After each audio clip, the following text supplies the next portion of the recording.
Hey guys, before this video starts, I do want to say sorry for the poor audio quality.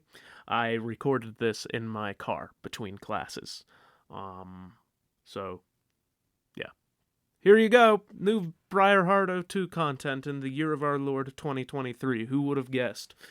Hello everybody, and welcome back to another Briarheart O2 YouTube video. Today I want to talk about Tales of the Tardis, not Tales from the Tardis, which is a BBC radio collection thing. Now, talking about Tales of the Tardis in the context of a review is a bit difficult, because Tales of the Tardis isn't exactly wholly new content.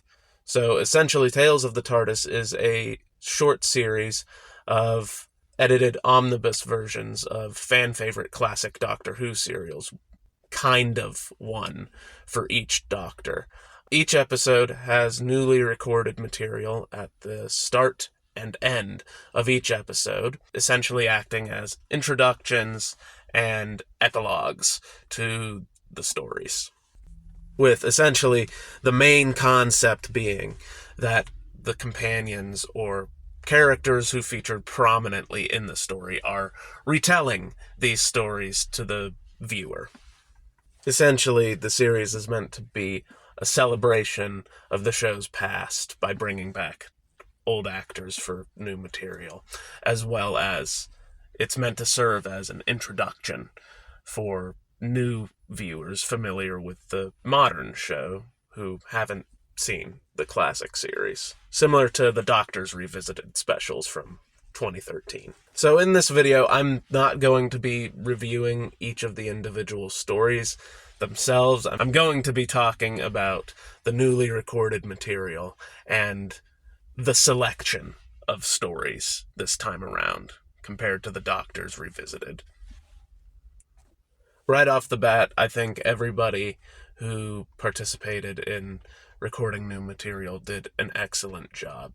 Each of the actors step right back into their roles very easily. I'm assuming this is partially because a lot of them feel like they've never really left the roles, having recorded so much Big Finish material, but nonetheless, it is great to see them all back on screen. I have to say my favorite performances out of all of them probably come from Fraser Hines and Wendy Padbury stepping back into the roles of James McCrimmon and Zoe Harriet. I will say at some points I do feel like the writing is a bit too sappy for me, particularly in the Earthshock episode. I don't believe for a second that the Fifth Doctor and Tegan would be that happy to see each other again, especially considering the circumstances under which Tegan left the Doctor.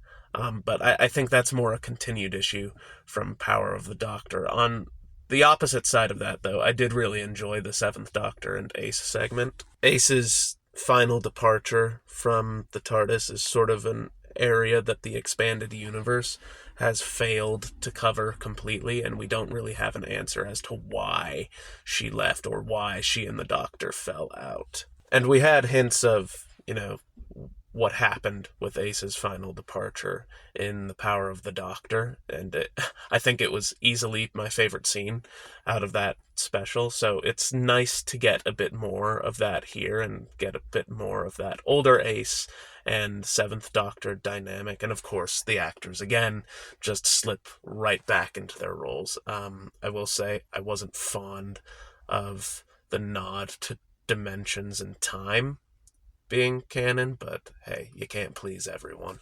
Probably the weakest of the segments for me was the Three Doctors with Jo Grant and Clyde from the Sarah Jane Adventures.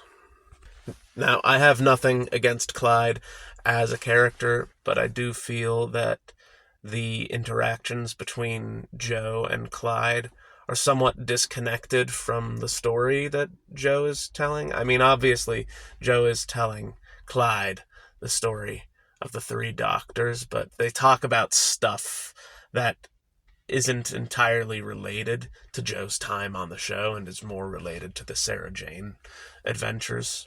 Now, I know people my age grew up with the Sarah Jane Adventures, and have a really big soft spot for it. But if we're operating under the assumption that this series is meant to be an introduction to Classic Who for new viewers or a celebration of Classic Who, I think it probably would have been more appropriate to include another character who was actually in the Three Doctors. Like, I know it's a bit hard because most of the actors from John Pertwee's time on the show are dead now. But, John Levine is still alive, based in America, but surely they could have, flown him out for a day. I don't know. Maybe they asked. I'm not sure what the behind the scenes on this looked like. It just feels like a bit of an odd choice because every other episode has two characters who featured prominently in the story, and Clyde's inclusion here just feels a tad out of place. Moving slightly away from the segments themselves, I do want to talk about the selection of stories this time around compared to 2013's selection of stories. I think this is our equivalent of the Doctors Revisited this year. So I want to talk about that. So for the Doctors Revisited, we had the Aztecs, the Tomb of the Cybermen, Spearhead from Space, Pyramids of Mars, Earthshock, Vengeance on Varos, Remembrance of the Daleks, and the TV movie, as well as some New Who stuff. This time around, we have the Time Meddler, the Mind Robber, the Three Doctors, Earthshock again, Vengeance on Varos again, and the Curse of Fenric. Now, all of these stories make sense to some degree. I mean, the Time Meddler is the first time you see a Time Lord. The Mind Robber is a fairly high concept for 60s Doctor Who. The Three Doctors is the first anniversary celebration the show did.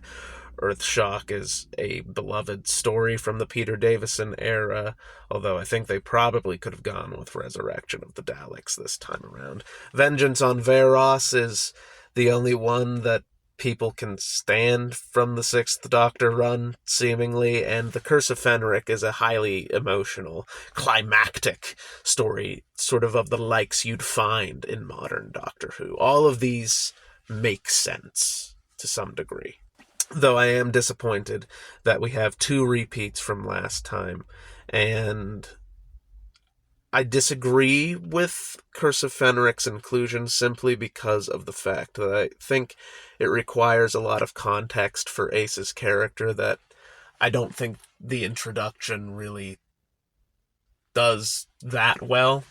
The Curse of Fenric is sort of the climax of a season and a half long arc for Ace that you don't really know is going on until you get to the Curse of Fenric, and it's more impactful if you have all that context from season 25 and Battlefield beforehand.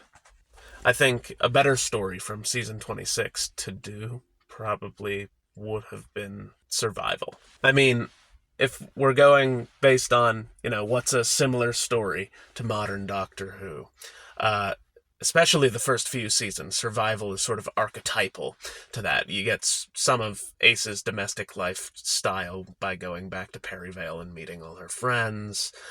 You have a recognizable villain in the Master, and it's the last story of the classic run, so you'd be able to sort of bring that falling out material in the introduction and conclusion a bit more full circle, I think, than you would have in Curse of Fenric. The eagle-eyed among you will probably have also noticed the lack of any Tom Baker story or the TV movie for Paul McGann.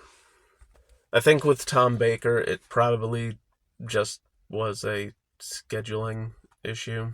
Tom Baker's very old and probably isn't really well equipped to do studio work anymore. And if they're not going to fly John Levine out to do the Three Doctors, they're not going to fly Lalla Ward out to do a Tom Baker story, which would leave Louise Jameson and maybe John Leeson as the only real contenders to do a memory TARDIS thing here.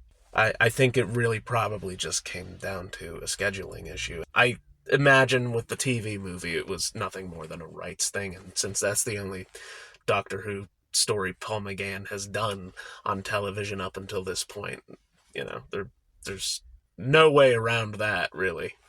Despite my issues with it, I do think that Tales of the TARDIS is a very fun way to celebrate the 60th anniversary. It's a really nice way to get all those beloved actors back into those roles and on our screens for another few minutes, and take a trip down memory lane. It's great for classic Who fans to come back to these stories and watch them again with this new added material, and I think it works as a really good jumping on point for new viewers, even if not all the doctors are there and isn't as solid as the Doctors Revisited specials from about 10 years ago.